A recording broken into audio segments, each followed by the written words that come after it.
Hello everyone, welcome to IAS point. आज हम लोग यहाँ पे स्टार्ट करने वाले हैं अपना अध्याय 3 यानी कि चैप्टर 3 है एनसीईआरटी की पॉलिटी, जो आपका 12th क्लास की चल रही है, उसका सेकंड पार्ट है। ठीक है, तो इसमें हम बात करेंगे क्या, नियोजित विकास की राजनीति। अभी तक हमने क्या देखा, पहला तो हमने देखा कि किस तरीके से स्वतंत्रता के बाद चुनौती आती है। उसके बाद हमने देखा कि जो एक प्रभुत्व राज सत्ता थी उसको हमने देखा, विपक्षियों का कैसे जन्म हुआ उसकी भी बात हमने की, और स्टार्टिंग में सबसे ज़्यादा किसका बोलबाला था एंड उसका रीजन क्या था, ये सारी चीज़ें हम लोग क्लियर कर चुके हैं इसके पहले चैप्टर में। अब यहाँ पे देखेंगे कि जो नियोजित विकास है, ठीक है, तो इसकी राजनीति किस तरीके से थी, राजनीति ने क्या रोल निभाया, क्या इसका काम था, कैसे डेवलपमेंट किया गया, ये सारी चीज़ों को हम लोग यहाँ पे देखेंगे। लेकिन इससे पहले आप लोगों के लिए आज कुछ क्वेश्चंस हैं और ये क्वेश्चन आपको योजनाओं से रिलेटेड है। ठीक है, तो इनको प्लीज़ बताइएगा। करेंट अफेयर से भी अपडेट यदि रहते होंगे आप लोग, हालांकि मैंने नहीं पढ़ाया, ऐसा मत सोचिएगा कि मैडम ने कभी बताया होगा इसलिए पूछ रही हूँ, लेकिन हाँ ये है कि आप प्रिपरेशन कर रहे हैं तो आपको इतनी चीज़ें पता होनी चाहिए। तो आज आपको बताना है, यूपी गवर्नमेंट के द्वारा कुछ स्कीम्स लॉन्च की गई हैं, तो उनके स्कीम्स के नाम बताना है एंड उसके बाद मैं कुछ स्कीम्स के नाम बोल रही हूँ, आपको उन ये बताना है कि कहाँ लॉन्च की गई थी। ठीक है, एक आपको बताना है कि उत्कर्ष बांग्ला योजना, नाम से ही आपको प्रदर्शित हो रहा है कि ये कहाँ की स्कीम होगी, उत्कर्ष बांग्ला योजना।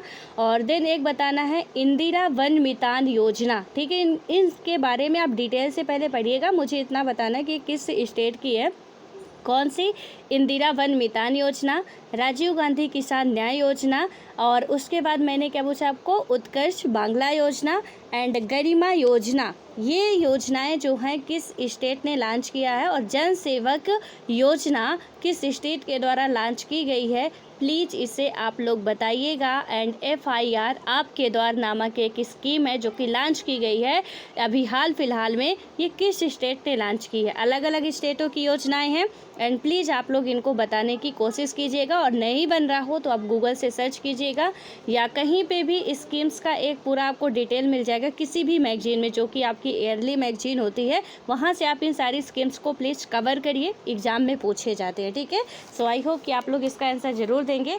अब आते हैं नियोजित विकास की राजनीति में।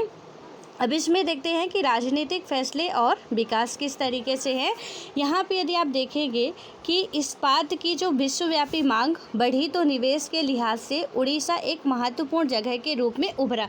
देखिए इसमें अब जब डेवलपमेंट हो रहा है, जियोग्राफिकल रीजन कितना इंपॉर्टेंस यहाँ पे आपको हो जाएगा, क्योंकि उड़ीसा हो गया, झारखंड हो गया, इधर MP वाला आधा एरिया हो गया, छत्तीसगढ़ का एरिया हो गया, यहाँ पे जो जियोग्राफिकल रीजन है कुछ अलग तरीके का है। वहीं पे आपका जो उत्तर भारत का एरिया है, जैसे आप बात करें जम्मू कश्मीर की, लद्दाख की, और पंजाब की बात करें, आप हरियाणा की बात करें, तो यहाँ पे आपको बहुत ही कम ये जो माइनिंग वाले एरिया नहीं दिखेंगे। ठीक है, लेकिन यहाँ पे आप झारखंड में आके देखें, उसके बाद आप जहाँ भी पठार होगे, एक बात आप ध्यान रखिएगा कि जितने भी पठार होंगे, पठारी इलाका होंगे, वहाँ पे खनिज तत्व बहुत ज़्यादा मात्रा में मिलेंगे। तो एक बात तो आपको तय हो गई कि अब जहाँ जहाँ पठार होंगे, अब पठार से कहाँ कहाँ होंगे और कहाँ खनिज तत्व ज़्यादा मिलेंगे, अब ये बात आपको ध्यान रखनी है। चाहे वो झारखंड हो, चाहे MP हो, चाहे छत्तीसगढ़ हो, चाहे आपका प्रायद्वीपीय भारत के हो, दक्कन पठार वाले एरिया हो,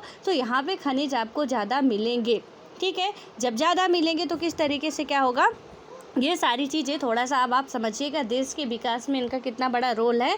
तो इसमें क्या बताया गया, उड़ीसा एक आपका क्या है, स्टेट है, अपने इंडिया का ही है, इसकी कैपिटल जो है भुवनेश्वर है। तो इसमें क्या बताया गया है कि यहाँ पे ये क्या होता है कि उड़ीसा में लौह अयस्क का विशाल भंडार था। किसका था, लौह अयस्क का। ठीक है, और यहाँ पे क्या था कि अभी इसका दोहन बाकी है, और उड़ीसा की राज्य सरकार ने लौह अयस्क को इस अप्रत्याशित मार्ग को भुनाना चाहा, और उसने अंतर्राष्ट्रीय इस्पात निर्माताओं और राष्ट्रीय स्तर के इस्पात निर्माताओं के साथ सहमति पत्र पर हस्ताक्षर किए। इस्पात, देखिए लौह अयस्क से इस्पात बनता है, और इस्पात किसी में मिला के क्या बनता है आपका, ये बात थोड़ा सा जब आप पढ़ेंगे ज्योग्राफी के NCERT, एक एक A to Z बातें वहाँ पे सारी चीज़ें समझाई गई हैं कैसे इसका निर्माण होता है। तो इस्पात एक तो नीचे धरती में आपको नहीं मिलता, सबसे पहली बात, ठीक है। तो लौह अयस्क आपको मिलेगा। लौह अयस्क को आप अच्छे तरीके से निकाल के, मिट्टी कंकड़ सब मिले रहते हैं, उसे लौह अयस्क अलग करके उसका प्रगलन वगैरह जो भी उसकी विधि होती है आप करेंगे, और उसके बाद आपको किसका वो रूप मिलेगा, इस्पात का।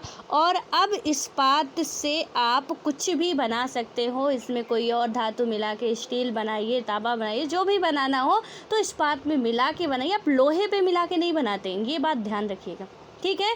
किस में हम ये सारी चीज़ें बाद में मिलाते, इस्पात में मिलाते हैं।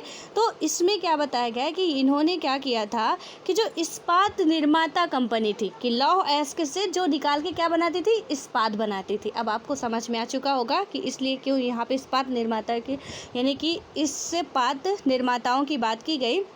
और जो आपकी राष्ट्रीय स्तर की भी कुछ इस्पात निर्माता के साथ क्या किया इन्होंने कि सहमति पत्र पर इन्होंने सिग्नेचर किए, और सरकार सोच रही थी कि इससे राज्य की जरूरी पूंजी निवेश भी हो जाएगा और रोजगार के अवसर भी बड़ी संख्या में सामने आएंगे। और लौह अयस्क के ज़्यादातर भंडार उड़ीसा के सर्वाधिक अविकसित इलाकों में हैं।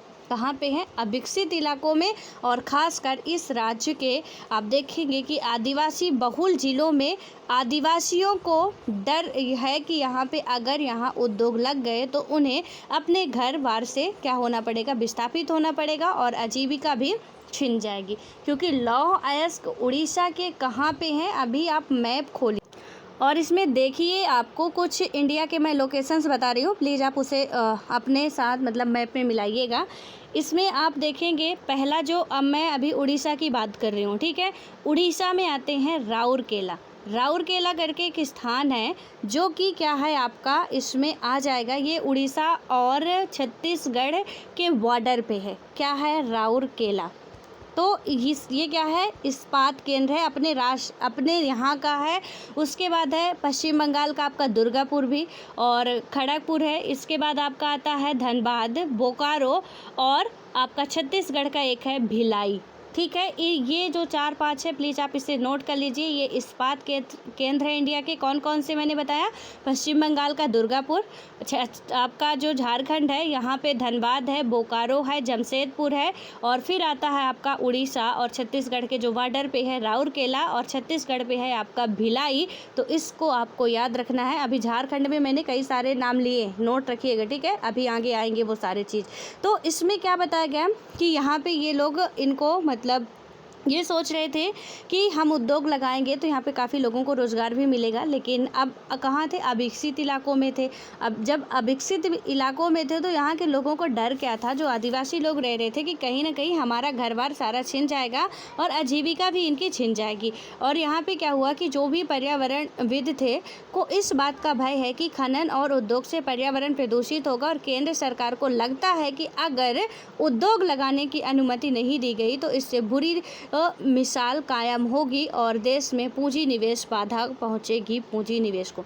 सेंट्रल गवर्नमेंट को भी ये क्या लग रहा है कि इनको ये लग रहा है कि यदि हमने इन्हें परमिशन नहीं दिया या उद्योग नहीं लगाए तो लोगों को कहीं ना कहीं वो भूखे मर जाएंगे। लेकिन जो वहाँ पे रह रहे हैं उन्हें क्या लग रहा है कि हम ये लगा लेंगे तो सबको फ़ायदा होगा, लेकिन कहीं ना कहीं हम तो बेघर हो जाएंगे। मतलब कुछ कह सकते हो आप एक तरीके से कि यहाँ से इन्हें फिर जाना ही पड़ेगा और इनके लिए बहुत बड़ी समस्या की बात हो जाएगी। हमारे इन्वायरमेंट को ऑब्वियस माइनिंग से बहुत ज़्यादा नुकसान होता है, ऐसी कोई नई बात नहीं है।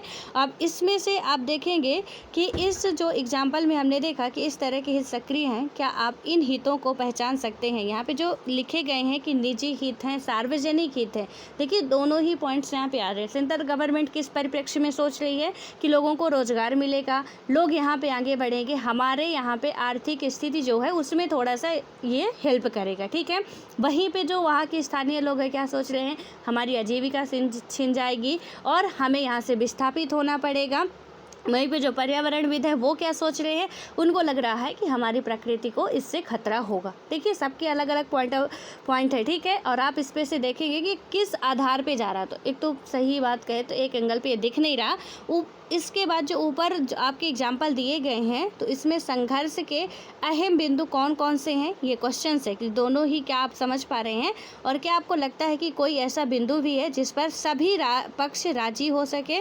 क्या इस मसले की इस भांति सुलझाया जा सकता है कि इससे संबद्ध सभी हितों को संतुष्ट किया जा सके? आप जैसे ही इन सवालों को पूछेंगे तो आपके सामने एक बड़ा सवाल उठ खड़ा होगा, और वो क्या होगा आपका, उड़ीसा में किस तरह के विकास की ज़रूरत है और दरअसल किसकी ज़रूरतों को उड़ीसा की ज़रूरत कहा जाए।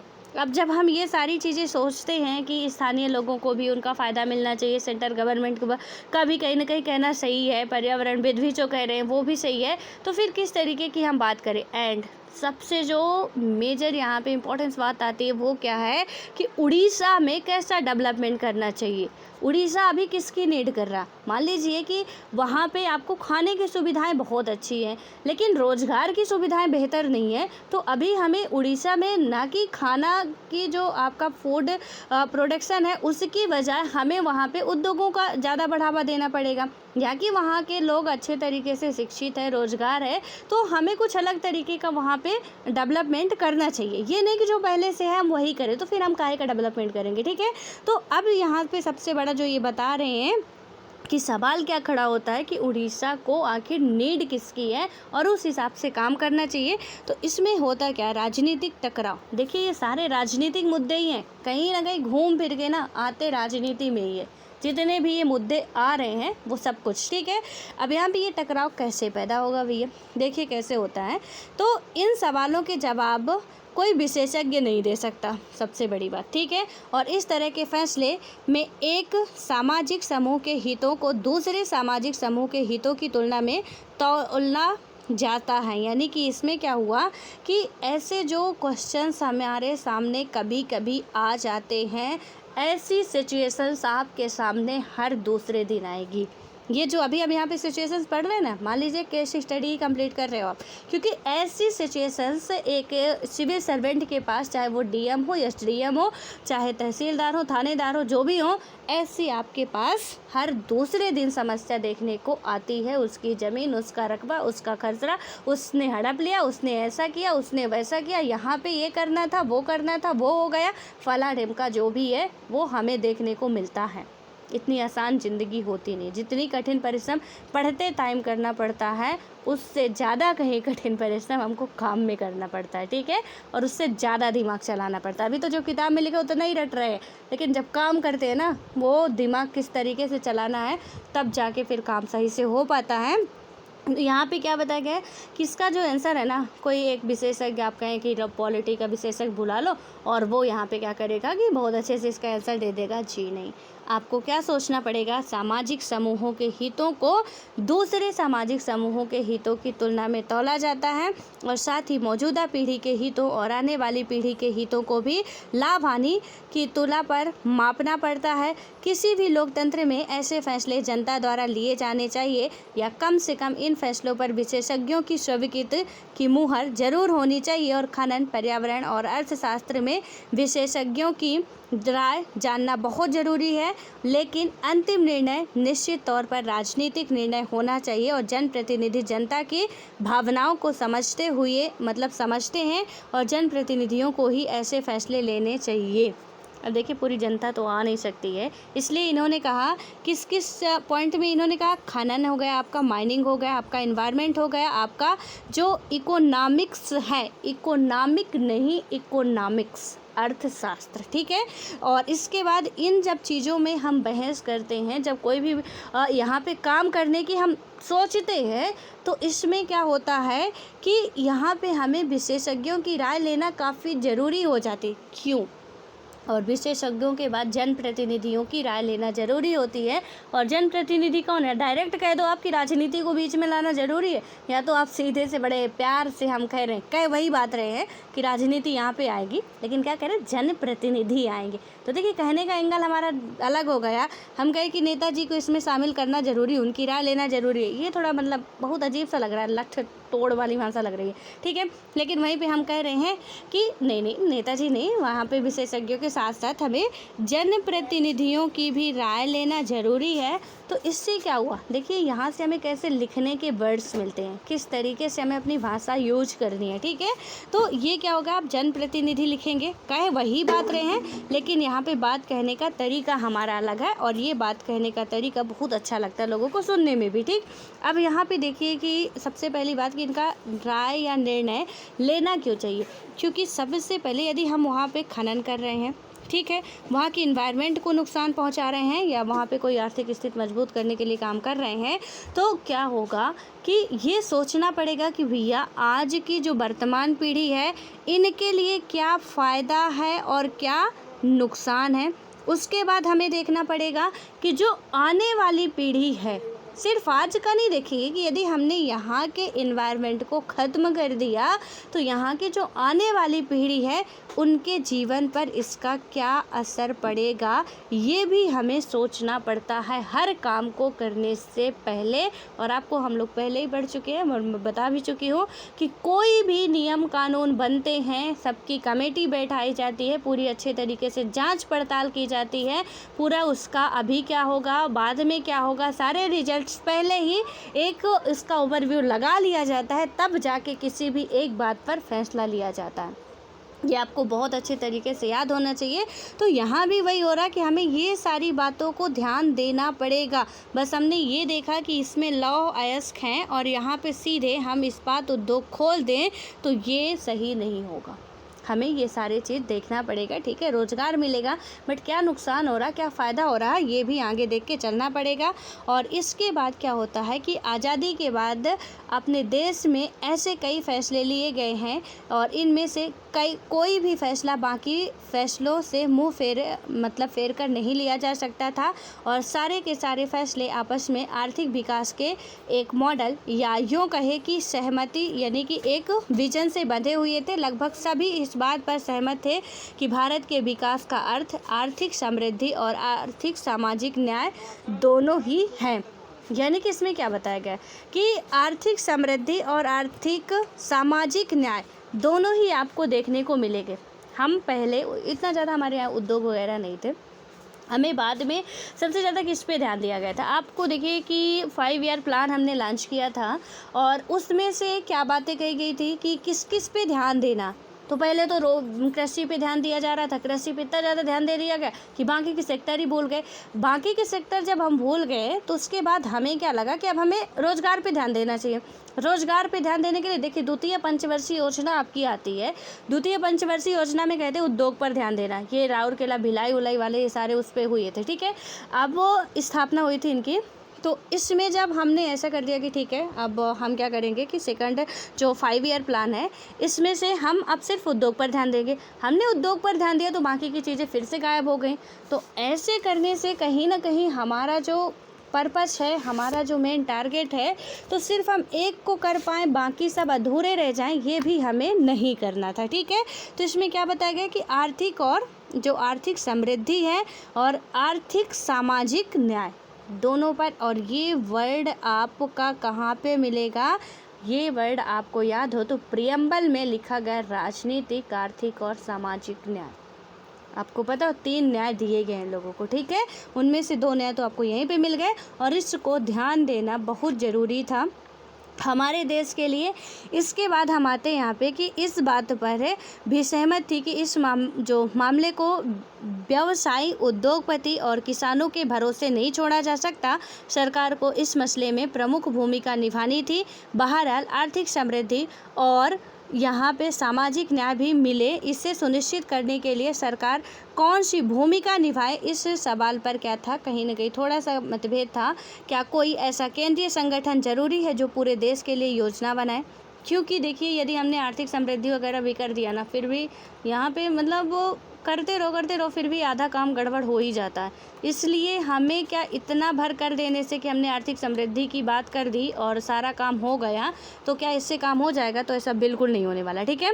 तो इसमें क्या बताया गया कि अगर सामाजिक न्याय और आर्थिक समृद्धि की ज़रूरतों के आड़े आता है तो ऐसी सूरत में हम क्या करेंगे कि सामाजिक न्याय पर कितना जोर देना चाहिए। यदि हमने सामाजिक न्याय की बात की, देखिए सामाजिक न्याय में क्या होगा, हमें सब व्यक्तियों को क्या करना पड़ेगा, बराबर अधिकार देने पड़ेंगे। सामाजिक न्याय है ये, ठीक है, क्योंकि समाज से ही हमारा राष्ट्र बनता है। तो समाज में, राष्ट्र में रहने वाले हर एक व्यक्ति को हमें समान न्याय देना पड़ेगा। और हमने इसमें ऐड क्या किया था, आर्थिक सामाजिक न्याय ऐड किया था, ठीक है, कि इनको हम आर्थिक तरीके से हर तरीके के न्याय देंगे, यानी कि समान बनाने की कोशिश करेंगे। लेकिन यदि सामाजिक हम बात करें कि आर्थिक समृद्धि और आर्थिक विकास, ये दोनों में भी काफ़ी डिफरेंट है। आप इकोनॉमिक्स पढ़ेंगे तो वहाँ पे देखेंगे कि आर्थिक आपकी जो समृद्धि है और आर्थिक विकास है, जो इन दोनों में क्या है, क्योंकि आर्थिक विकास ठीक है आपने विकास कर दी, लेकिन आर्थिक समृद्धि में फिर काफ़ी चीज़ें आती हैं कि किस तरीके से करना है। तो इसमें से आपको भी ये देखना था कि क्या आर्थिक समृद्धि में, अभी हम आर्थिक विकास पे नहीं आए, ठीक है, इसमें क्या बताया गया कि सामाजिक न्याय यदि आने आ रहा है तो उस पर हमें कितना ध्यान देना चाहिए या कितना ध्यान नहीं देना चाहिए। तो इन सब बातों पर भी हमें ध्यान रखना था। और इसके बाद क्या होता है कि यहाँ पे जो भी इनमें से प्रत्येक सवाल पर टकराव हुए जो आज तक जारी हैं, और जो फैसले लिए गए उनके राजनीतिक परिणाम सामने आए, और इनमें से अधिकतर मसलों पर राजनीतिक रूप से कोई फैसला लेना ही था, और इसके लिए राजनीतिक दलों से सलाह मशविरा करना ज़रूरी था। और साथ ही क्या हुआ कि जनता की स्वीकृति भी हासिल करनी थी, और इसी कारण भारत की राजनीति के इतिहास को जानने के लिए हमें विकास के कथाक्रम को पढ़ना ज़रूरी है। यानी कि इसमें क्या किया गया कि इसी कारण भारत की राजनीति के इतिहास को, जो हमारे भारत की राजनीति का इतिहास है, उसको जानने के लिए हमें विकास का जो क्रम है ना, उसको अब पढ़ना काफ़ी ज़रूरी हो गया है। तो विकास की जो धारणाएं हैं इसको पढ़ेंगे, लेकिन इससे पढ़ने से पहले मैं कुछ आपको 5 ईयर प्लान्स के बारे में बता देती हूँ कि जो आपका ये पंचवर्षीय योजना लागू हुई थी, तो इसमें मतलब कब से लागू हुई थी और क्या क्या हुआ था। कुल आपकी 12 पंचवर्षीय मतलब कि यहाँ पे 12 पंचवर्षीय योजना तक हुआ, उसके बाद से फिर बंद कर दिया गया था, ठीक है, 2017 से। तो यहाँ पे जो पहली पंचवर्षीय योजना आपकी आई थी, प्लीज़ आप इसे नोट करते जाइए मेरे साथ, 1951 से लेके 1956 ईस्वी तक। इसका मेन इशू क्या था, मैं सारी नहीं बताऊंगी आपको, 2-3 ही अभी बता रहे हैं, स्टार्टिंग का ही हम पढ़ रहे हैं, ठीक है। तो इसका मेन जो इशू था वो ये था कि इसमें जो टारगेट रखा गया था, सीधे रखा गया था कि विकास हम क्या करेंगे यहाँ पे कि विकास को बढ़ाएंगे, जैसे कि भाखड़ा नांगल ब्यास तथा दामोदर नदी घाटी परियोजनाओं का यहाँ पे विकास किया गया था।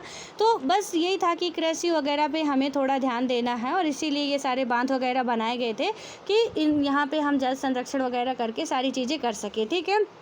ये तो आपका हुआ था पहली पंचवर्षीय योजना का।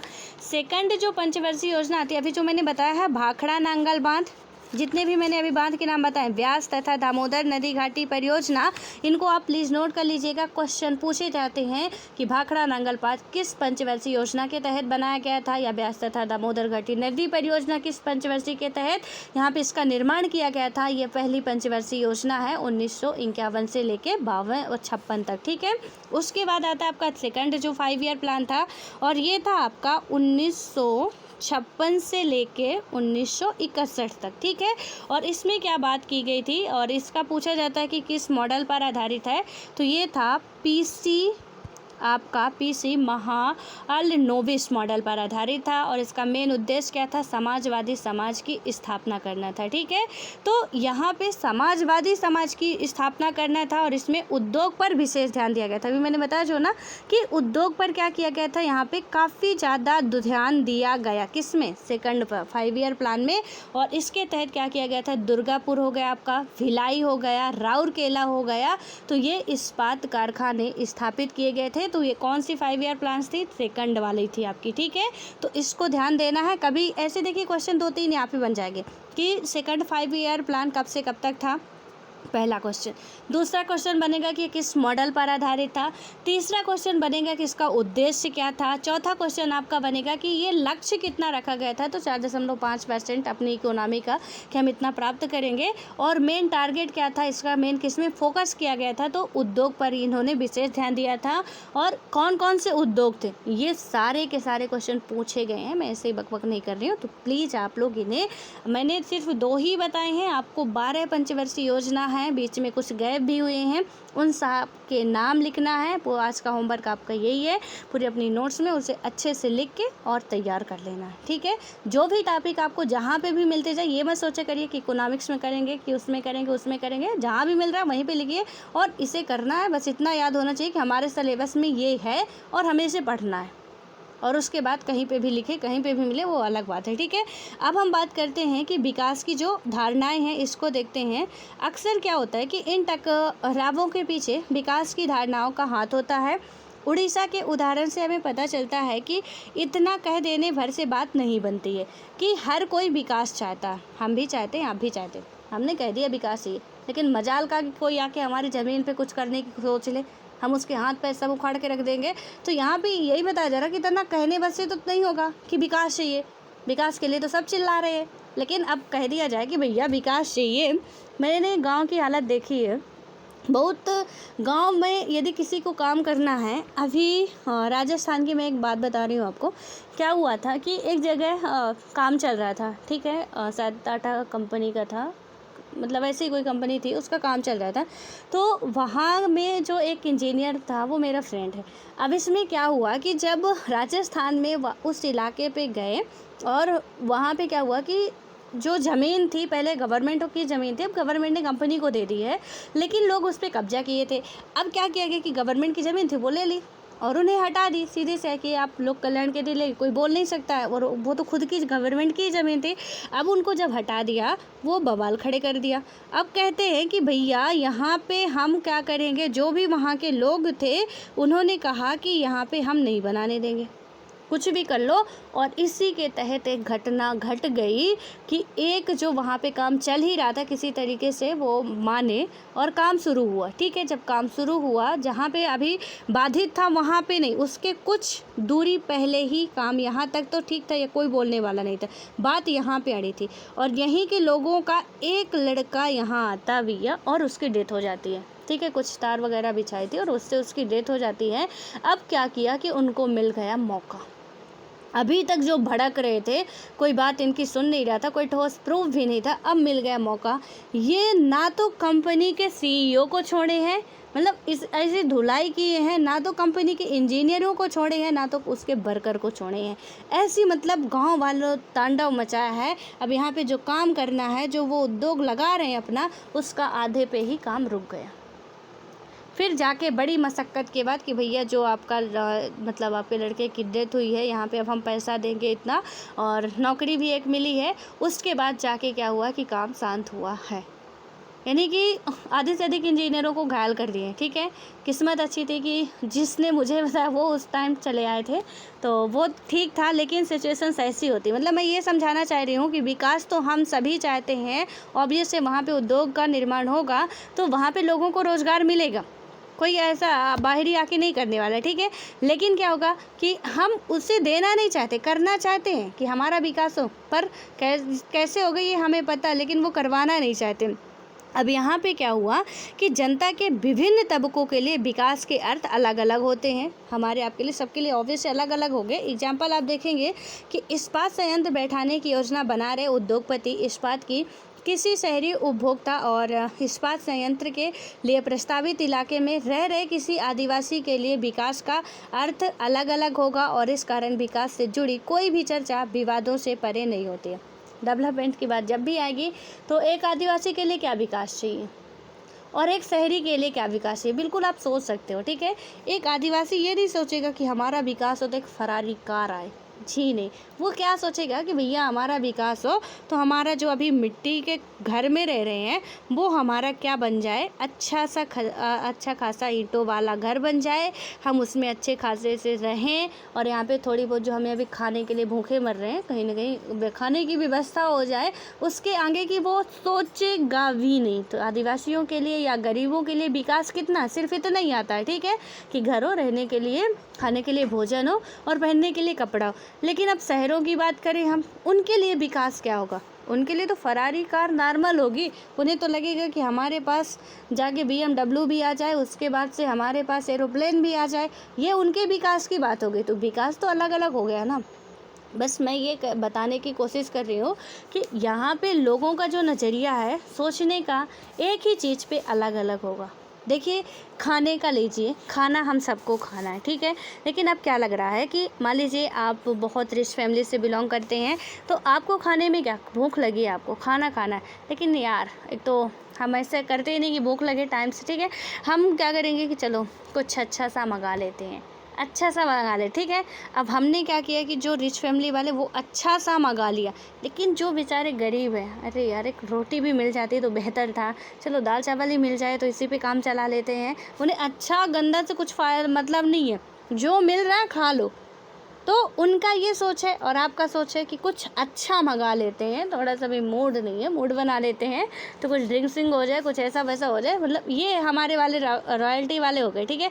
लेकिन कुछ गरीब भी हो गए, उनको क्या लगता है कि नहीं नहीं, मतलब ठीक है खाने के लिए मिल जाए और बस कुछ नहीं चाहिए। तो ऐसे लोगों की सोच होती है, मतलब जो जिस तबके का है बस उतने आगे तक ही उसकी सोच जाएगी, ज़्यादा आगे तक नहीं जाएगी, ठीक है। यहाँ पे भी कुछ ऐसे ही हो रहा है, विकास की स्थिति में भी यही हो रहा है और इसीलिए विकास विवाद का मुद्दा बना ही रहता है। अब इसके बाद क्या हुआ कि आज़ादी के बाद के पहले दशक में इस सवाल पर खूब बहसें हुई और उस वक्त लोग बाग विकास की बात आते ही पश्चिम का हवाला देते थे। यानी कि जैसे ही डेवलपमेंट की बात करो ना, तो लोग क्या कहते थे, अरे बड़े आए, मतलब विदेशी सभ्यता अपना रहे हो, यहाँ पे विकास बता रहे हो हमें। तो वही वाला था। और यहाँ पे क्या हुआ कि विकास का पैमाना पश्चिमी मुल्क है।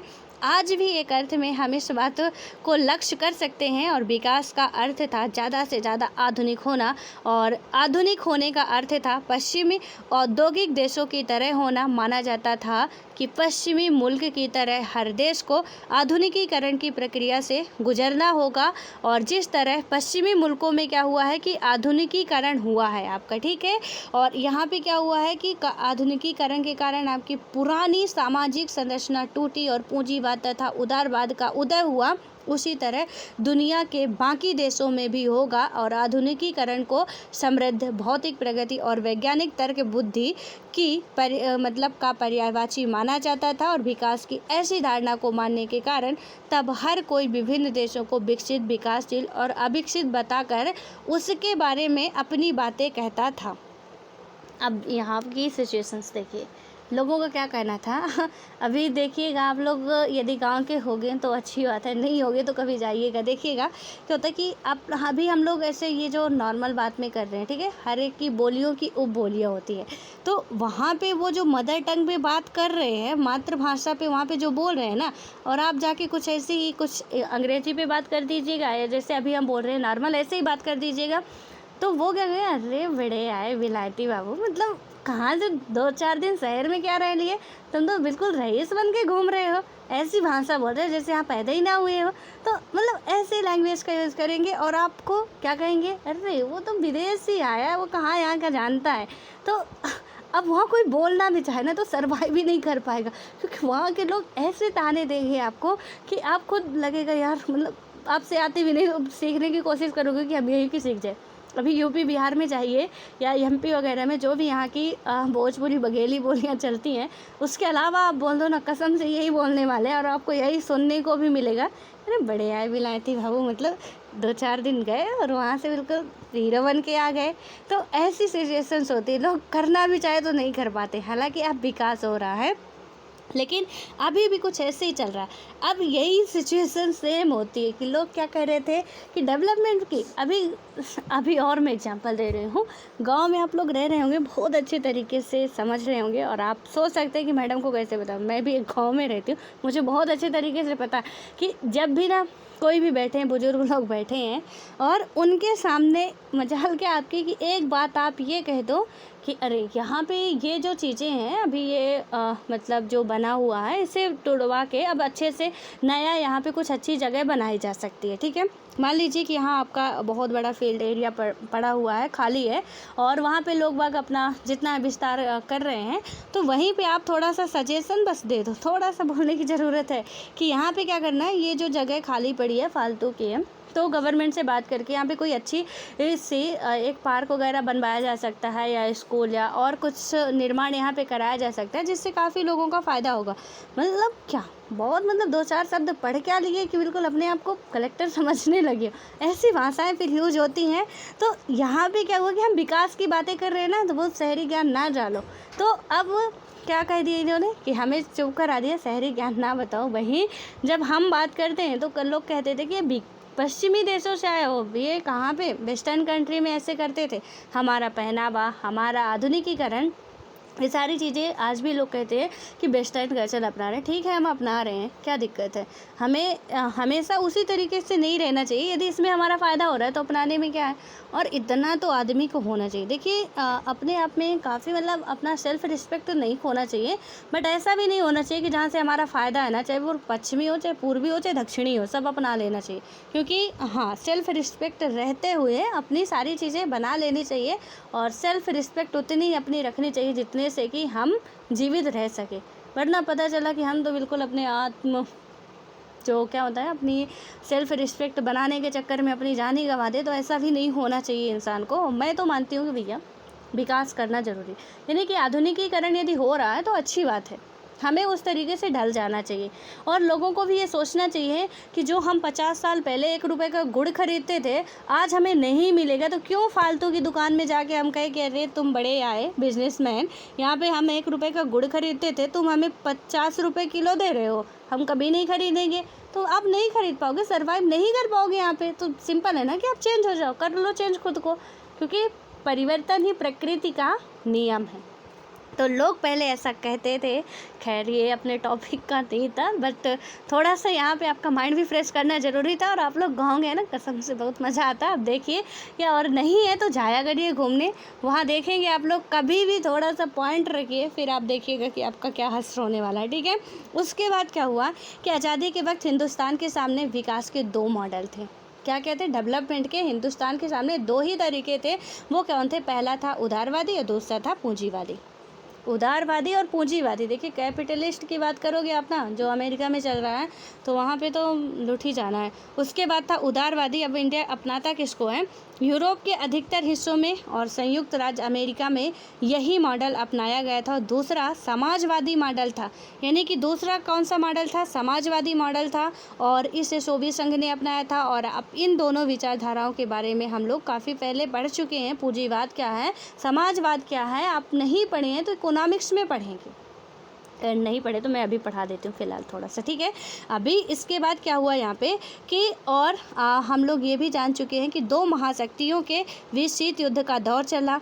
उस वक्त हिंदुस्तान में बहुत से लोग विकास के सोवियत संघ मॉडल के गहरे तौर पर प्रभावित थे। और ऐसे लोगों में भारतीय कम्युनिस्ट पार्टी के ही नहीं बल्कि सोशलिस्ट पार्टी और खुद कांग्रेस के नेहरू तक शामिल थे। और अमेरिकी तर्ज के पूंजीवाद विकास के पैरोकार बहुत कम थे। अभी हमने कल ही बात की थी कि नेहरू जी कहाँ से बिल्कुल इफेक्टेड थे, वो थे कहाँ से, समाजवादी पार्टी कहाँ की थी, रूस की थी, वो हमारे पक्के मित्र थे। ठीक है, तो इसमें क्या हुआ कि यहाँ पे जो बताया गया कि समाजवादी पार्टी, उदारवादी, क्योंकि 2 ही तरीके हमारे सामने आ गए थे। एक तो उदारवादी या पूंजीवादी अपनाओ आप, दूसरा यहाँ पे क्या आ गया, समाजवादी अपनाओ। अब हमें क्या सोचना था कि क्या करें। अब हम बात करते हैं उदारवादी की, और पूंजीवादी और समाजवादी, दोनों को मैं थोड़ा समझा देती हूँ फिर से आपको कि इसमें क्या होता है। पूंजीवाद में सीधा सा मतलब है, कहीं पे आप नोट कर लीजिए कि गवर्नमेंट का कोई रोल नहीं होता है। ये पूरा विकास मॉडल जितना भी सब कुछ तैयार करना है, उत्पादन से लेके बिक्री तक, यहाँ पे कौन करेगा, निजी संस्थाओं के हाथ में होगा। किस में, प्राइवेटाइजेशन की बात कर रहे हैं हम, पूंजीवाद की बात कर रहे हैं। कैपिटलिस्ट यदि स्टेट हो गया तो वहाँ पे क्या होगा कि निजी हाथों में सब कुछ होगा, गवर्नमेंट के हाथ में कुछ नहीं होगा। यानी कि कोई भी वो उद्योग लगा रहे हैं, किसी लेबर को कितनी पेमेंट दे रहे हैं, किसी चीज़ का कितना कीमत बढ़ा रहे हैं, गवर्नमेंट कुछ नहीं कर सकते, वो उनके हाथ में होगा। ठीक है, अब देखिए कौन अच्छा होगा हमारे देश के लिए। उसके बाद आता है समाजवाद। समाजवाद में क्या होता है भैया कि गवर्नमेंट के हाथ में होगा। ठीक है, और ये गवर्नमेंट के हाथ में होगा, क्या करेगा, उद्योगों को हम क्या करेंगे कि इसमें एक मिश्रित भी आती है। जब अर्थव्यवस्था पढ़ेंगे 3 टाइप्स की पढ़ेंगे आप लोग, पूंजीवादी, समाजवादी और मिश्रित अर्थव्यवस्था। हालांकि हमारे इंडिया में मिश्रित अर्थव्यवस्था अपनाई गई थी, क्योंकि समाजवादी पूरी तरीके से क्या था कि यहाँ पे पूरा गवर्नमेंट का ही रोल है। पूंजीवादी में गवर्नमेंट का रोल नहीं है, समाजवादी में पूरे तरीके से गवर्नमेंट का रोल है, किसी भी निजी संस्था का कोई हाथ नहीं है इसमें, ठीक। तो ये भी दिक्कत वाली बात थी। उसके बाद जो मिश्रित वाली आती है, तो यहाँ पे कुछ गवर्नमेंट का रोल, कुछ किसका रोल है, पूंजीवादियों को, यानी कि ये दोनों मिक्स है, ठीक है। तो हमारे इंडिया में फ़िलहाल अभी यही अपनाया जा रहा था, बट उस टाइम जो मॉडल था, फिर इंडिया वाले खैर देखते सबकी थे, बीच में अपना वाला डाल के करते दूसरा ही थे। अब इसमें क्या हुआ कि आज़ादी के आंदोलन के दौरान ही एक सहमति बन गई थी, और नेताओं की इस पसंद में यही सहमति प्रतिबिंबित हो रही थी, और राष्ट्रवादी नेताओं के मन में यह बात बिल्कुल साफ थी कि आज़ाद भारत की सरकार के आर्थिक सरोकार अंग्रेजी हुकूमत के आर्थिक सरोकार से एकदम अलग होंगे। आज़ाद भारत की सरकार अंग्रेजी हुकूमत की तरह संकुचित व्यापारिक और उसके बाद हितों की पूर्ति के लिए काम नहीं करेगी। यानी कि ये क्या था कि हमारी जो आज़ाद भारत की बात की गई, हम जब आज़ाद हो चुके थे तब की बात कर रहे हैं, जब तो गुलाम थे तो किस तरीके जो भी चल रहा था वो ठीक था, ठीक है। अब यहाँ पे क्या हुआ कि आज़ादी के आंदोलन के दौरान ही यह बात भी साफ हो गई थी कि गरीबी मिटाने और सामाजिक आर्थिक पुनर्वितरण के काम का मुख्य जिम्मा सरकार का होगा। जो 5 ईयर प्लान बताया मैंने, 5 ईयर प्लान में जो 5th 5 ईयर प्लान था, यानी कि जो 5वीं पंचवर्षीय योजना थी, उसमें मेन टारगेट क्या था भैया, उसमें मेन टारगेट आपका रखा गया था गरीबी हटाओ। कई बार ये क्वेश्चन स्टेट पीसीएस भी पूछ चुके हैं, यूपीएससी में भी पूछा जा चुका है, और आपके अदर लेवल के जो वनडे एग्जाम है उनमें भी ये क्वेश्चन पूछा गया है कि जो गरीबी हटाओ का, यानी कि 5वीं पंचवर्षीय योजना का मेन उद्देश्य क्या था आपका, गरीबी हटाओ, ठीक है। हालांकि आपको आज होमवर्क में मिला है कि सारी पंचवर्षीय A to Z कंप्लीट करनी है, ज़्यादा नहीं है, और कितनी चीज़ें कंप्लीट करनी है, इनका पूरा इतिहास नहीं पढ़ना, कोई फ़ायदा नहीं है, पढ़ भी लेंगे तो कोई फ़ायदा नहीं है, इसलिए उतना ही पढ़िए जितना फ़ायदा है कि कब इनका, यानी कि ये पंचवर्षीय योजना कब से कब तक थी, उसके बाद इसका मेन टारगेट क्या था, मेन लक्ष्य क्या था यहाँ पे, और उसके बाद इनका जो कि इकोनॉमिक्स के लिए कि कितने % हम इसका प्राप्त करेंगे, और कौन कौन से यहाँ पे विकास की क्रियाएँ की गई थी। इतनी कुछ चीज़ें पढ़नी है, और किस मॉडल पर आधारित है, यदि है तो ठीक है, नहीं है तो कोई बात नहीं, ज़्यादा मत पढ़िएगा, मैं फिर बोल रही हूँ, कोई फ़ायदा नहीं है ज़्यादा पढ़ने का, ठीक है। अब इसके बाद यहाँ पे क्या आता है कि आपका जब हम आज़ाद होते हैं, ये सारी चीज़ें कि अभी हमें किस तरीके से करना है, गरीबी मिटाना है और सामाजिक आर्थिक पुनर्वितरण के काम पर मुख्य जिम्मा सरकार का होगा, और नेताओं में इन बातों को लेकर बहस छिड़ी, और कुछ औद्योगिकीकरण को उचित रास्ता मानते थे, तो कुछ क्या करते थे कि कुछ की नज़र कृषि के विकास पर थी, और ग्रामीण क्षेत्रों की गरीबी को दूर करना सर्वाधिक जरूरी था। ग्रामीण इलाके बहुत ज़्यादा गरीब हो चुके थे, पहले तो थे ही, अब और ज़्यादा हो चुके थे, ठीक है। और ज़्यादा की वजह आपको पता है कि औद्योगिक क्रांति जिस तरीके से हुई थी, यानी कि जो कुटीर उद्योग वगैरह थे वो भी सारे भ्रष्ट करके चले गए थे अंग्रेज, किस तरीके सारा इनका कुछ नुकसान हुआ था। हिस्ट्री में आप जब स्पेक्ट्रम की बुक पढ़ेंगे तो वहाँ पे बहुत डिटेल से समझाया गया आपको, या तो एनसीईआरटी पढ़ेंगे तो उसमें भी आपको समझाया गया है। सो प्लीज़ आप सारे सब्जेक्ट यदि पढ़ रहे होंगे तो ऑब्वियस है कि ये सारी बातें आपको समझ में आ रही होंगी। तो इसमें क्या मेन टारगेट था कि गरीबी हटाना, लेकिन दोनों का क्या उद्देश्य था कि एक कृषि पर जोर दे रहे थे, एक किस पे, उद्योग पर जोर दे रहे थे, ठीक है। आपको पता होगा कि जब हम आज़ाद हुए थे ना, जब हमारा पहला बजट पास हुआ था, वहाँ पे 54 यानी कि 55 या 54 कुछ ऐसे करके इकोनॉमिक्स में अकेले का रोल था, किसका, आपकी कृषि का। लेकिन धीरे धीरे कृषि ऐसे घटी है कि आज 10-12% पे आ चुकी है, ठीक है। और यहाँ पे अभी इकोनॉमिक्स में सारी चीज़ें आपको खैर देखने को मिलेगी, प्राइमरी, टर्सरी, सेकेंडरी, वो सारे सेक्टर देखने को मिलेगा, किसका आपकी इकोनॉमिक्स में कितना रोल है ये भी देखने को मिलेगा। वर्तमान समय में हम देखें तो टर्सरी से, यानी जो सेवा क्षेत्र है, वहाँ से हमारी अर्थव्यवस्था को काफ़ी ज़्यादा प्रॉफिट होता है कंपेयर टू कृषि जो पहले थी, ठीक है, आपका एग्रीकल्चर। तो उसके कंपेयर में यहाँ पे आपको जो आपका सेवा क्षेत्र है वहाँ से काफ़ी ज़्यादा ये हमारा विकास आर्थिक स्थिति पे हो रहा है, ठीक है। आता है नियोजन, थोड़ा नियोजन की भी बात कर ही लो आप। इसमें क्या हुआ था कि मतभेदों के बावजूद एक बिंदु पर भी सहमत थे कि विकास का काम किस निजी हाथों में नहीं सौंपा जा सकता। इन्होंने क्या किया कि विकास का काम हम निजी हाथों में तो कतई नहीं सौंपेंगे। पहले एक बार जो था अंग्रेज जितना करके गए बहुत है, अभी तो फिलहाल नहीं सौंपने वाले हैं। और सरकार के लिए ज़रूरी यह है कि वह विकास का एक खाका अथवा योजना तैयार करे और दरअसल अर्थव्यवस्था में पुनर्निर्माण के लिए नियोजन के विचार को 1940 और 1950 के दशक के पूरे विश्व में जन समर्थन मिला था। और यूरोप महामंदी, हमारे देश में मंदी उंदी नहीं आती थी, यूरोप में भी काफ़ी चलती थी, औद्योगिक क्रांति वगैरह आपको पता होगा, ठीक है। तो यहाँ पे क्या हुआ था, इसका शिकार होकर कुछ सबक सीख चुका था। जापान और जर्मनी के ने क्या किया कि युद्ध की विभीषिका झेलने के बाद अपनी अर्थव्यवस्था फिर खड़ी कर ली थी। और सोवियत संघ ने 1930 और 40 के दशक में भारी कठिनाइयों के बीच शानदार आर्थिक प्रगति की थी। और इस सारी बातों के कारण योजना यानी कि नियोजन के पक्ष में दुनिया भर में हवा बढ़ रही थी। यानी कि नियोजन कैसे कि हम दुनिया भर का एग्जाम्पल लेते हैं, दुनिया भर से हम सीखते हैं, जरूरी नहीं कि हम ए टू जेड अपना लें। यदि हमने कहा कि मान लीजिए आप भी यूपीएससी के स्टूडेंट हो, हम भी हैं, हमने कहा कि हम इतने बजे उठते हैं, सुबह बिल्कुल 4 बजे उठ ही जाते हैं, उसके बाद हमारा इतना ये रूटीन है कि उठना, नाश्ता करना, जॉगिंग करना, अपना जो भी योगा सोगा करना वो सब कुछ होता है, ठीक है।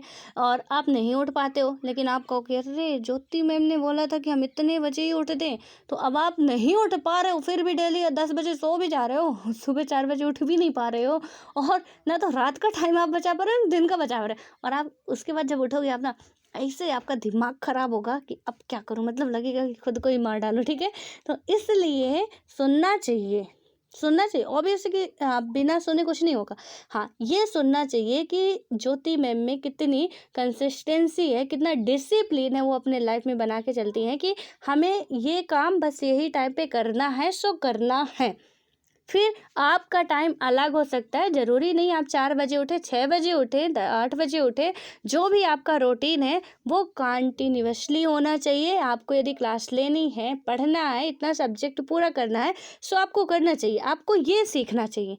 ये नहीं कि ए टू जेड आप फॉलो कर लो कि मैंने अपना पूरा रूटीन बता और आपने पूरा ए टू जेड अपने पे उतारने की कोशिश करो, नहीं कर पाओगे। सो सिंपल है कि हम उसे क्यों अपनाएं। तो यहाँ पे भी कुछ ऐसे ही चल रहा था कि ये जो बता रहे थे कि अपना ये सारी चीज़ें हैं कि हमें ऐसा करना है, यानी कि अलग अलग देशों में क्या सिचुएशंस थे, क्योंकि उस टाइम हमें अब समझ में नहीं आ रहा, हम सब करना चाहते हैं प्रिपरेशन, हमें समझ में नहीं आता क्या करें। फिर हम दूसरों के इंटरव्यू सुनते हैं, दूसरों की बातें सुनते हैं, जो टॉपर्स हैं उनकी बातें सुनते हैं, जो कुछ निकाल चुके उनकी बातें सुनते हैं, टीचर्स की बात मानते हैं, और फिर जाके हम आगे कोई डिसीजन ले पाते। काफ़ी टाइम लग जाता है हमें समझने में, ठीक है।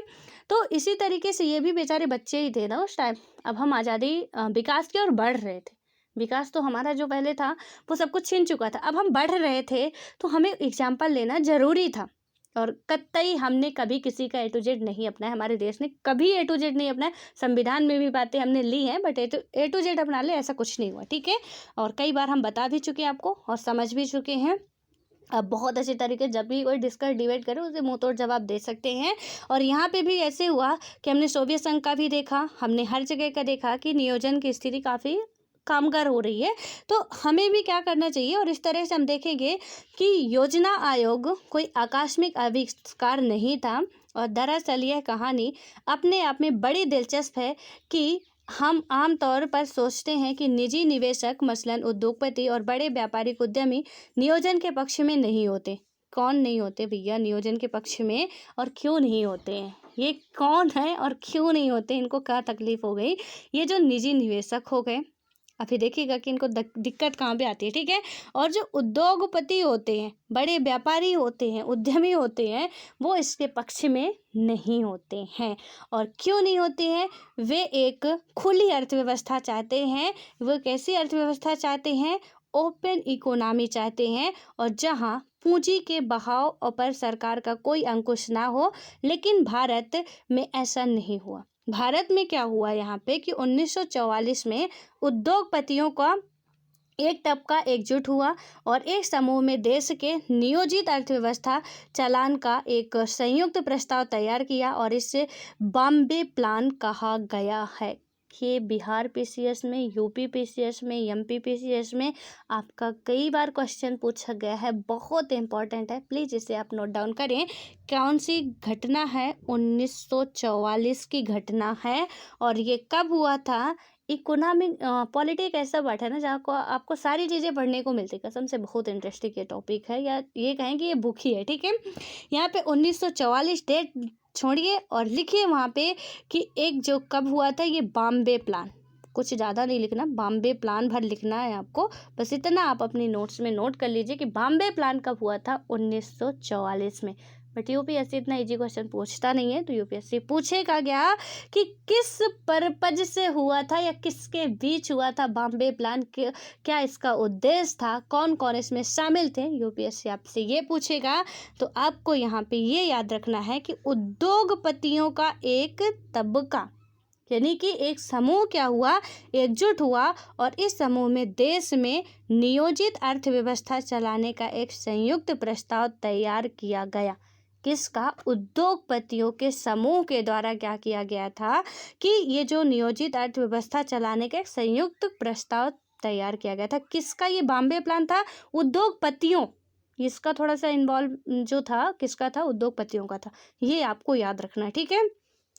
अब क्या हुआ यहाँ पे कि बॉम्बे प्लान की मंशा थी कि सरकार औद्योगिक तथा अन्य आर्थिक निवेश के क्षेत्र में बड़े कदम उठाए, और इससे तरह चाहे दक्षिणपंथी हो अथवा वामपंथी, उस वक्त सभी चाहते थे कि देश नियोजित अर्थव्यवस्था की राह चले। और भारत के आज़ाद होते ही योजना आयोग अस्तित्व में आया और प्रधानमंत्री इसके अध्यक्ष बने। भारत अपने विकास के लिए कौन कौन सा रास्ता और रणनीति अपनाएगा, यह फैसला करने में इस संस्था ने केंद्रीय और सबसे प्रभावशाली भूमिका निभाई। अभी देखिए हमने किसकी बात की है? योजना आयोग की बात की है। योजना आयोग की हम बात करते हैं, जो आपका प्लानिंग कमीशन आया था। इसमें आप देखेंगे प्लानिंग कमीशन में कि जब ये आया था, कब आया था? आपका संविधान लागू होने के जस्ट बाद ही योजना आयोग का गठन किया गया था, ठीक है। और उसके बाद योजना आयोग भर से काम चला नहीं। जब योजना आयोग से काम चला नहीं तो करना क्या था भैया? करना अब ये था कि योजना आयोग का पर्पस क्या था। कई बार ये क्वेश्चन पूछा जा चुका है। कोई भी ऐसा एनसीईआरटी का ये टॉपिक जो हम पढ़ रहे हैं, कोई भी यहाँ पे ऐसा टॉपिक है नहीं जो कि क्वेश्चन में पूछा नहीं गया, चाहे वो बॉम्बे प्लान हो चाहे प्लानिंग कमीशन हो। और प्लानिंग कमीशन का नया रूप है, जरा उस पर भी ध्यान दे दीजिए, वो क्या है। योजना आयोग 15 अगस्त 2014 को ख़त्म कर दिया गया। बट पहले इससे स्टार्ट तो बता दूं कब हुआ, जरा नोट करिएगा इसे आप कि ये स्टार्ट कब हुआ। 15 मार्च, ठीक है, जो 15 मार्च था आपका 1950 प्लानिंग कमीशन का गठन होता है। उसके बाद पहले अध्यक्ष कौन बनते हैं? तो एक बात नोट कर लीजिए कि कोई भी हो, दुनिया का कोई भी इंसान हो, चाहे कुछ भी हो जाए, योजना आयोग का अध्यक्ष भारत का प्रधानमंत्री बनेगा। वो प्रधानमंत्री उस टाइम पे कोई भी हो, ठीक है। तो सबसे बड़ी बात, एक बार एमपीपीएससी के क्वेश्चन में पूछा गया था, 2018 या 17 के क्वेश्चन में था कि नीति आयोग का इनमें से कौन अध्यक्ष है या अध्यक्ष होगा, ठीक है। क्वेश्चन में क्या था? राज्य का मंत्री, उसके बाद था प्रधानमंत्री, उसके बाद था कि निर्वाचन आयोग का अध्यक्ष सदस्य। तो ऐसे कुछ ऑप्शंस दिए गए थे। यहाँ पे किसी का नाम नहीं दिया गया था कि नारायण मोदी जी हैं, नेहरू जी हैं, या कौन है। नीति आयोग का अध्यक्ष होगा, तो नीति आयोग योजना आयोग का नया वर्जन है, ठीक है। तो यहाँ पे कौन होगा? देश का प्रधानमंत्री होगा। प्रधानमंत्री उस टाइम कोई भी हो सकता है। वर्तमान में नारायण मोदी, ऑब्वियसली नारायण मोदी जी होंगे, लेकिन जब योजना आयोग आई थी, प्लानिंग कमीशन आया था, उस टाइम कौन थे? नेहरू जी थे। तो बस इतना याद रखना कि देश का प्रधानमंत्री इसका हेड होता है। तो उस टाइम के हेड थे जवाहरलाल नेहरू, और जो उपाध्यक्ष थे गुलजारी लाल नंदा थे। हालांकि ये बहुसदस्य, मतलब कई दल इसमें होते हैं, कई मेंबर्स होते हैं, कैबिनेट मिनिस्टर भी शामिल किए जाते हैं। बट में जो इम्पोर्टेंस है, और इसका जो नया वर्जन अब आता है आपका, क्या आता है? नीति आयोग। जरा नीति आयोग के बारे में आप लोग मुझे कमेंट बॉक्स में कमेंट करके बताइएगा कि नीति आयोग का गठन कब किया गया, क्योंकि मैंने बताया कि योजना आयोग 15 अगस्त 2014 को समाप्त कर दी गई, ठीक है। तो अब नीति आयोग इसके बाद ही होगी, तो बताना कब से ये अस्तित्व में आई थी। उसके बाद वर्तमान समय में इसके हेड तो मैंने बता ही दिया कि प्रधानमंत्री होंगे। प्रधानमंत्री आपको पता है, तो CEO बताना है कि नीति आयोग के वर्तमान समय में CEO कौन है, प्लीज इतने क्वेश्चंस का आप आंसर दीजिएगा। और इसके बाद अब हम पढ़ेंगे यहाँ पे शुरुआती कदम जो है, इसको देखेंगे कि किस तरीके से हुआ। ये देखिए भैया, योजना आयोग के बारे में तो यहाँ छप्पा पड़ा है, ठीक है, इसको तनी पढ़ लीजिएगा आप सभी लोग। ये जो योजना आयोग है इसके बारे में कृपया करके आपसे हम विनती कर रहे हैं कि आप इसे पढ़ लीजिएगा, ठीक है। और इसके बाद योजना आयोग का पूरा पढ़ने के बाद सबसे इम्पोर्टेंस आपका है, मैं इसको थोड़ा सा आपको समझा देती हूँ। नीति आयोग पूरा अपने से पढ़ेंगे आप लोग कि योजना आयोग का जो था ना, ऐसे मान लीजिए ये आप बनाइए, ऐसे यदि बनाते हैं तो इसका जो मेन था टॉप टू बॉटम था। इसका जो मेन पर्पज था कि पहले कोई भी गवर्नमेंट की स्कीम आ रही है तो वो कहाँ जाएगी, पहले इनके पास जाएगी। टॉप पे कौन रहते थे, अमीर लोग ही रहते थे या उद्योगपति रहते थे, तो पहले इनके पास जाएगी। यहाँ तक आते आते आते आते आते भैया यहाँ तो एक बूंद बचता था, ऊपर से पानी गिरा तो वहाँ से आ रहा मतलब कई बीच बीच में क्या कर रहे हैं, पकड़ ले रहे हैं। अब ये टॉप टू बॉटम, पहले ये बड़े टॉप वाले हो गए, फिर उसके नीचे वाले हो गए, फिर उसके नीचे वाले, फिर उसके नीचे वाले, अब यहाँ पे बेचारे आए गरीब बॉटम में, ठीक है। तो ये डाउन लिखा हुआ है, बॉटम होना चाहिए, ठीक है। तो इसमें क्या होगा कि जब ये यहाँ पे आते हैं, नीचे तक आते आते जो प्लान था, जो स्कीम्स लॉन्च की जाती थी, तो चाहिए इनको था, लेकिन इनके सबसे बाद में पहुंचता था, इनको कुछ फ़ायदा ही नहीं होता था। कई बार ये क्वेश्चन अभी जब से नीति आयोग ही पूछा गया है कि योजना आयोग किस परिप्रेक्ष्य में काम कर रहा था, नीति आयोग किस परिप्रेक्ष्य में काम कर रहा है, ठीक है। और नीति आयोग अब क्या कर रहा है, बॉटम टू टॉप, यानी कोई स्कीम यदि इसकी आएगी ना तो पहले यहाँ के लोगों को मिलेगी, फिर यहाँ के लोगों को मिलेगी। और इसीलिए इन दोनों में ही अंतर आपको पता होना चाहिए, वरना क्या ज़रूरत थी जब योजना आयोग और नीति आयोग में भी वही किया जाएगा। तो थोड़ा इसमें ये चेंज किया गया है।